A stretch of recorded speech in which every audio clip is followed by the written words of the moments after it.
In your mind, would Johnny Manziel have stayed another year in college, or at least considered doing so, if he was allowed to capitalize on the market value he possessed?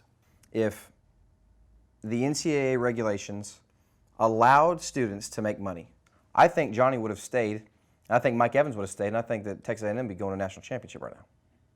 How much, in your estimation, was Johnny Manziel worth at the peak of his popularity while still in college prior to declaring for the NFL draft? I would say, based off of internet analytics and offers that were directly received, that Johnny, from the time he won the Heisman until he declared for the NFL draft, a rough and very fair estimate is $2.3 million in value. $2.3 million. Yes. What did that breakdown look like? A lot of people are going to say, that's a lot of money for this guy. Some people are going to say that seems low. What were those offers for? Well, I would break it down into several pieces.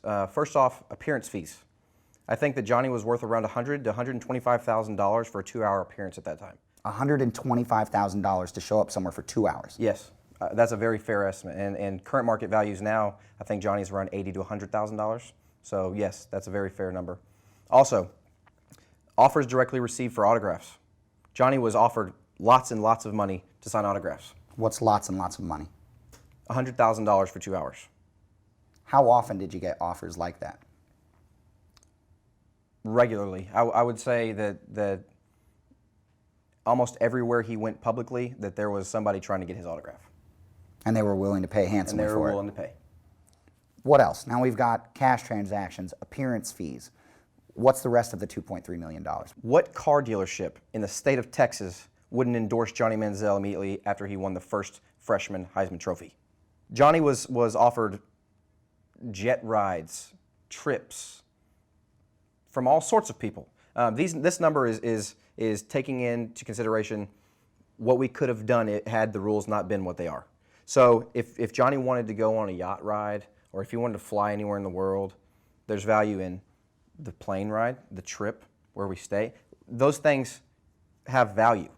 Were people making Johnny offers to fly on private jets, to ride on yachts, to take rides in luxury vehicles? Was that stuff commonplace for you guys?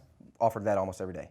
So people are regularly offering you a prorated share of $30,000 in value. If there's 5 guys on this plane, you're splitting that 30 down the middle, that's $6,000 a pop. They're willing to offer not only Johnny, but you and others around him that much value to simply what? Go party with them? Go hang out? Just hang out. Just be associated. How often did people offer you that stuff? Well, specifically right after the draft, there was a time where he was very, very, very popular, and there was a lot of people from all walks of life, oilmen, lawyers, everyday individuals, just like you and me, just everyone, you know. I could say it was safe to say that on an extremely regular basis, Johnny could have gone to a birthday party for a kid, he could have gone to an adult party. We were offered to go party with all sorts of people, but I say, you know, Johnny wasn't just openly available with people like that. You know, he can't be. But I'll tell you, it was nothing to go to a club and sit at a table that was probably valued at $8,000 to $10,000. So what would you say you think the top end of that market would have been? If you got $2.3 million in offers from your everyman, how much more money could have been derived from going out into the market and looking for large corporate sponsors? This is a rough estimate, but I think it's fair to say that Johnny's value, had the fear factor been removed and had the market still been exactly how it was, $8 to $10 million. Where would that $8 to $10 million come from? Well, in Texas, there is an extremely strong fan base, and specifically at that time period, Johnny Manziel was on fire. He still is on fire, but right at that point in time, there's companies like Whataburger, big car dealerships. I think 8 to 10 is a low estimate. I think that if the rules were changed and the fear factor was taken out, that there would be literally hundreds of companies chomping at the bit to sign him. Do you think that there's diminished value now based on kind of a year of intense scrutiny? Immediately after the Heisman, in my opinion, Johnny's value was tremendous and possibly, not sure, but possibly greater than it is now. What if he would have been able to have a representative that could go out and in a sophisticated way, or at least a much more sophisticated way than someone who was doing their absolute best and doing a hell of a job along the way, but was new to the business, what would a shop like that have done for Johnny, and should that be a staple for a kid like that?